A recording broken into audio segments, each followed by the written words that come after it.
This guy is the strongest healer on the entire continent. In the final battle against the Calamity, none of the hunters were strong enough to take down the dragons, but they had Will, and with Will around, nobody died on the battlefield, no matter how bad the injuries were. But that turned out to be a curse. His allies got fed up with not being able to die. Being pulled back from death, patched up from scratch, and thrown back into the war over and over again was worse than just falling in battle. So they turned against the only one keeping them alive. The general drove a sword into Will's shoulder and said, "Now you know what it feels like to suffer." That was the end. With no will to fight, the army fell apart. The dragons didn't let anyone walk away, and Will found out that even the strongest healer in the world doesn't make it out of a dragon's stomach alive. But you think that's it? Will wakes up 5 years in the past with every single memory of the apocalypse still in his head. He knows exactly what's coming, and this time he decided he's not going to stay in the back just healing people. He's going to learn how to fight, get into the offensive magic academy, and stop relying on everyone else to protect the people he cares about, until he notices the letter on the table, the enrollment form. If it was there, then it meant he had actually gone back in time. Will opens the door and faces the world outside. Year 416 of the Solsario calendar, 1 week before the enrollment date at Heilig Academy, 5 years ago. He had thought the dragon took his life. He doesn't know what happened, but if his last wish was truly granted, then he knows exactly what he needs to do. He's going to enroll at Schwartz, the offensive magic academy. It was common knowledge that healers couldn't use attack magic. Will intended to shatter that idea once and for all. There would be obstacles, plenty of them, but he carried the memories of his past life and all the healing magic he had mastered in it. If he used everything he had, he could change the future. This time, he would fight with his own hands. Schwartz was the best school in the world for learning battle magic. They said the elite system there could turn any mage into a frontline combatant. Someone he had met in his past life was also a graduate, but the academy's theories were kept under tight wraps. Only students had access. There was probably no precedent for a healer enrolling at Schwartz. The question was how to get around that. In the end, it might come down to money. Because of the school's reputation, nobles invested heavily in it.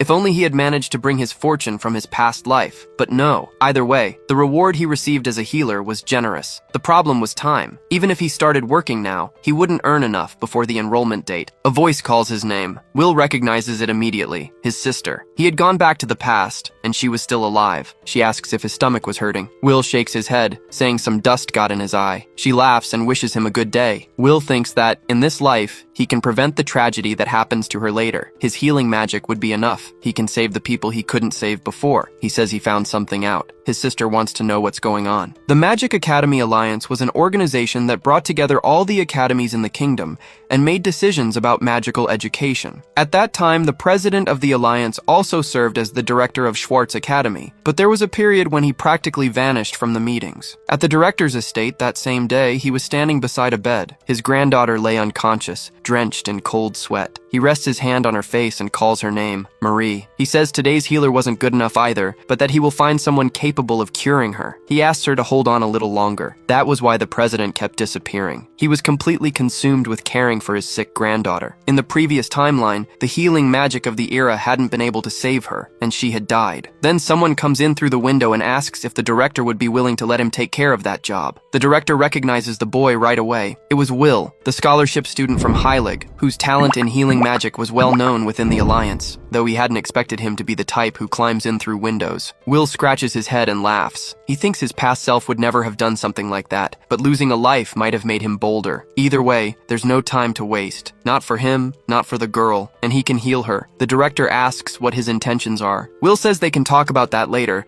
and that first he needs permission to treat his granddaughter. The illness has progressed faster than he expected. The two stare at each other for a few seconds. Then the director gives in and tells Will to show him what he's got. Will sits beside the girl on the bed and looks ahead, a little tense. He thinks the director of an offensive magic academy has exactly the kind of eyes you'd expect, the type that ends your life on the spot if you make one wrong move. Even so, he takes a deep breath, holds her hand, and starts using his healing magic. His mana capacity dropped when he came back to the past, but the formulas he still remembers. The formula to treat Zora's illness wasn't supposed to be discovered for another 2 years, but his current self already knows it. The girl opens her eyes. Will lets out a relieved sigh and says, "Thank God it worked." With a smile, he tells her that her stamina is completely drained and asks her to rest. She turns away, slightly embarrassed, and agrees. The director asks if Marie is really okay. She confirms it and says she can't remember the last time she felt this light. The old man nearly bursts into tears on the spot. He says he understands. He understands completely. and that it's an enormous relief. In another room, the director thanks Will. He says that if there's anything he can do for him, all he has to do is ask. Will thanks him and says the request isn't a hard one. As the director just saw, his healing magic is top tier. There's nothing left for him to learn in that field. That's why he wants to enroll in Schwartz Academy. The director asks if Will really wants to put a talent like his into an offensive magic academy instead of a healing one, and whether he understands what that means. Will confirms it. The director studies the boy's eyes for a moment. Then he says his authority exists for exactly days like this one, and that he'll take care of everything. He shakes Will's hand. In another room, a man remarks that old fox, when you least expect it, goes and does something so reckless. He wonders if Will can even keep up with Schwartz's curriculum, a soft healer like him. On the day of the entrance ceremony, the director gives a speech in front of everyone. Schwartz Academy is a boarding school specializing in offensive magic, with a unique curriculum, vast grounds, numerous training fields, research facilities, and a massive library. It boasts influential alumni and receives direct support from the kingdom. There is no better institution to learn offensive magic. No healer had ever enrolled there. The director is certain that many hardships await Will, but if he studies at this academy, he will be able to become a true mage. Will thinks about his past. Here, in this place, he will change his destiny. After enrollment and classes begin, Will runs into his first obstacle. A professor tells him to start. Will agrees, conjures a fire spell in the palm of his hand and fires, but only smoke comes out. The professor declares it another failure. He says he can't let Will attend class until he can hit a target with basic offensive magic, and tells him to go practice at the training fields behind the school. Will excuses himself and asks if the professor can at least teach him how to do it. There's no way to practice something he doesn't know. The professor replies that teaching a healer is nothing but a waste of time. Will asked if he could at least study theory in the library, but the professor was blunt. There were no books for healers there. That was when a blonde student cast a spell without warning and fired it straight at him. Will hit the ground. The blonde laughed, asking if he couldn't even dodge a basic attack. This was an offensive magic academy. There was no place for weaklings who didn't even know how to protect themselves. In other words, it was his own fault for taking the hit. The professor agreed with the student. He said Will should ask the Healer Academy to take him back. The blonde, Ulpus, finished with a smile, saying that at least over there, he'd find people kind enough to comfort him. Will got up and looked back with hatred on his face. Later, sitting on a bench outside, Will faced reality. There was no sign of progress in offensive magic. He knew it would be hard. Healing magic and offensive magic draw from completely different sources. Mages convert mana using spell formulas, and the type of mana defines what they can do. Dynamic mana produces fire, explosions, destruction. Healers only possess static mana, but Schwartz had a reputation for forging top-tier battle mages out of almost nothing. There had to be some method here. If he could learn to convert static mana into dynamic, he was confident he could master the rest. The problem was that getting anywhere near the classes wasn't even possible. Professors and students looked down on healers equally. Even so, he couldn't give up. The person he admired had started with little mana and refined everything right there at Schwartz. Coming here hadn't been a mistake. Struggling in the dark wasn't going to get him anywhere either. He didn't have permission to enter the library, but maybe it was worth trying to sneak in. A voice cut through the silence, asking what he was doing outside at that hour. Will apologized automatically, and then recognized the person in front of him. She came closer, looking down, then raised her eyes and met Will's gaze directly. It was Lady Veronica. He felt the weight of that encounter. In his past life, they had fought on the same battlefield. She was a first-class battle mage, and in the final moments, they had been together. Her magic sword could cut through anything in an instant. And now, in this life, he had the chance to meet her again. That was when he noticed. She had her sword in hand. Veronica said she had spotted a suspicious student,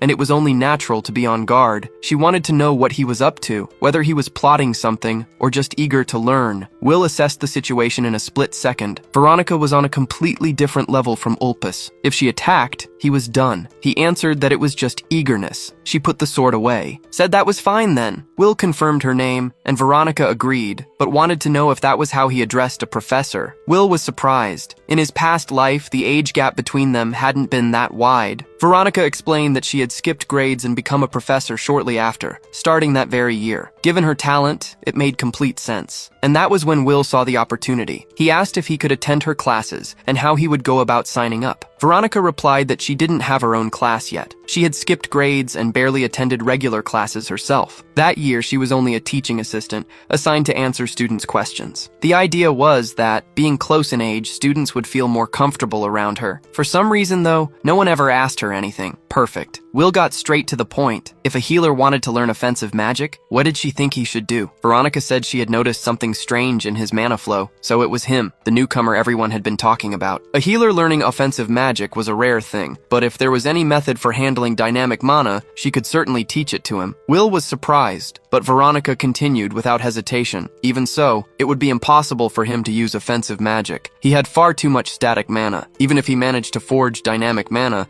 it would simply dissolve into the static, and even using an alternative method, the formula wouldn't work. Will asked directly whether there was no method at all for a healer to use offensive magic. Veronica said no. He took in the answer. The plan had fallen apart, but giving up there wasn't an option. If no method existed, he would have to create one himself. He thanked Veronica and said he would think it over more on his own. Veronica said she wasn't done yet. It was true that healers couldn't use offensive magic, but there was a way for a healer to become a battle mage. Will didn't understand what she meant by that. Veronica pointed to the sword at her own waist. Swing it like this, and you can take down an enemy. Then she pointed to the chair beside her, made of wood, built for sitting. But if someone picked it up and threw it at another person, it would knock them down with ease. Nobody thinks of using a chair as a weapon because it was made for something else. How it's used depends on who's holding it, and the same went for her hand. She could give him a light touch. Will was caught off guard. Then Veronica flicked him on the forehead and said she could hurt him that way too. In short, it all came down to application. Anything could become a weapon depending on how it was used. Will got it right away. She was talking about using healing magic to attack. Veronica confirmed it with a nod. He couldn't understand why he'd never thought of that before. He'd never even considered the possibility. Veronica explained that was exactly what defined each person's nature. That's why battle mages had no interest in healing,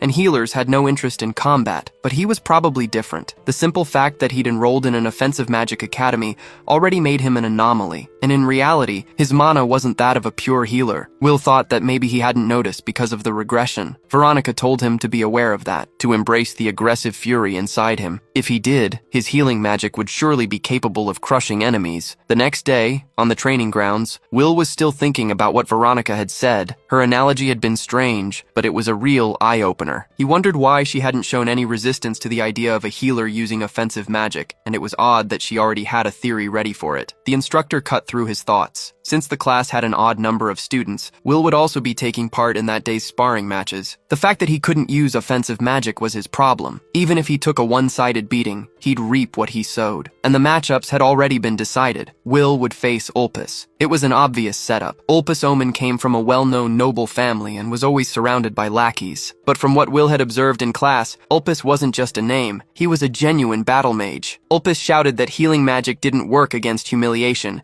and that Will would be running home crying after taking a beating. Will found his personality irritating in a way he hadn't expected. In the past, he would have ignored it, but this time the guy actually got under his skin. He wanted to test Veronica's theory anyway, and maybe hit back a little. He addressed Ulpis formally and said he wouldn't accept a forfeit. Will replied that he had no intention of giving up, but he had a proposal. If he lost the fight, he would acknowledge that he had no talent for offensive magic and leave Schwartz. The instructor said that was a wise decision. Will continued. But if he won, he wanted permission to attend regular classes. The instructor asked what kind of nonsense that was. Ulpis shouted that a weakling was clinging to an impossible illusion just to face his fear, and that if there was nothing to break, there'd be no fun in it at all. The instructor shut down the discussion. Impossible hypotheticals were a waste of time. Both of them should take their positions. He raised his hand and called for the match to begin. Ulpis focused, summoning several daggers around him. He shouted for Will to behold his blade creation magic. Countless swords conjured from nothing, ready to strike a quitter who couldn't even use basic offensive magic. Will focused right after. He channeled his healing magic,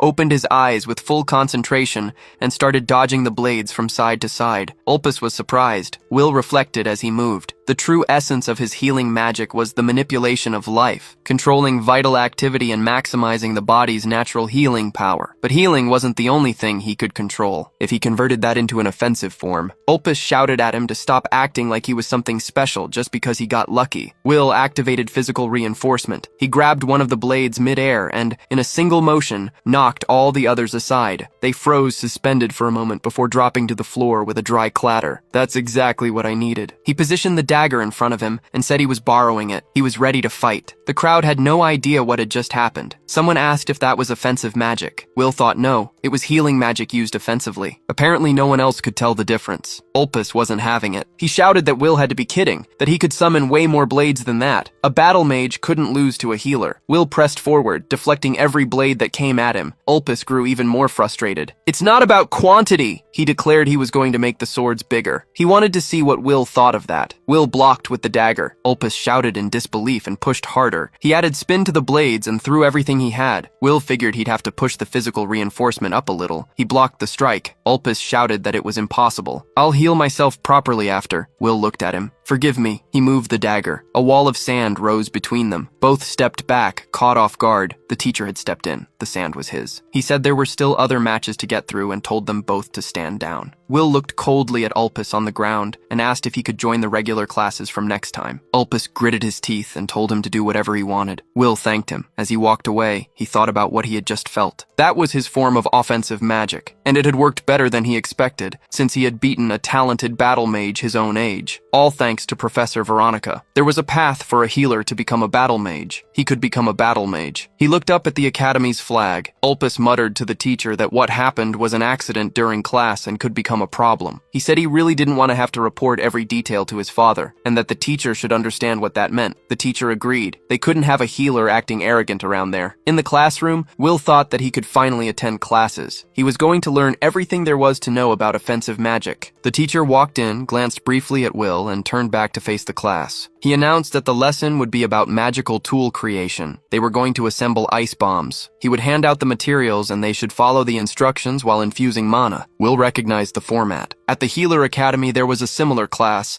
but there they only made potions and recovery items. It made sense that here they were making weapons. They probably expected everyone to infuse dynamic mana, but for magical tool creation, the nature of the mana didn't matter as much. Most of it depended on the materials. He should be able to handle this class without any trouble. He started adding the powdered flame tree branch to the ice golem fragment. Then the mana stone began to glow differently. Will threw it away with physical reinforcement. The explosion shook the back of the room. Will lay on the floor, surrounded by ice spikes, staring at the ceiling like an idiot. The professor called him out on the spot. He wanted to know what Will thought he was doing. Will explained that the stone had activated before he even infused it with mana, but the professor wasn't interested in excuses. He was docking points from his grade. Laughter came from the back of the room. Ulpus laughed along with everyone else, staring at Will with that strange expression. Will glared back. In the next class on magical creatures, a salamander stood right in front of him. The professor warned that students with low grades should sit in the front row and pay close attention. Will had barely finished processing how close he was to that thing when the salamander spat fire at him. He blocked it with a pot. The professor asked why he was holding a cauldron. Will said it was necessary. The cauldron was confiscated, so that's how they want to play it, Will thought. They let him sit through classes, but they have no intention of letting him actually learn anything. A girl was watching him from a distance, with a slightly uneasy expression. The harassment didn't stop there. The professor kept calling on Will to answer questions about material he had never seen. Outside the classroom, someone told the instructor that Will had been misbehaving, and he went without dinner because of it. Back in the dorm, Will lay down staring at the ceiling. The wind was blowing against him at this school, and it was relentless. There was still a mountain of problems ahead, but he was making progress, and he couldn't let this petty harassment get in the way of that. On top of that, he had fought with his own hands for the first time, and won. He really could become a battle mage. He had also gotten a textbook. He needed to go over the day's material. The next day, Will arrived at the classroom and there was no one there. It was time for class, but the professor hadn't shown up. The only other person there was that girl from before. It seemed like the class had moved rooms and no one had bothered to tell them. Will walked over and excused himself. He asked if she thought the classroom had been moved. She said she had been thinking the same thing. Then she added, since she was the only one there with Will, the student, the professor, and everyone else hated, she figured that was exactly it. I think we're on the same side, she said. Hated loners go well together. Will found the line a bit sharp, but her tone was grim enough to feel sincere. Either way, he was glad to make a friend. He said it was nice to meet her. She said the pleasure was hers. Her name was Erica Glenn. Will told her she was his first friend at the academy. Erica replied that in that case it was hard to avoid. After all, he barely attended classes and, on top of everything, he was a healer. Everyone said healers were weaklings. She herself attended every class and was a battle mage, but she didn't have any friends either. Will thought about that. Setting her Personality aside,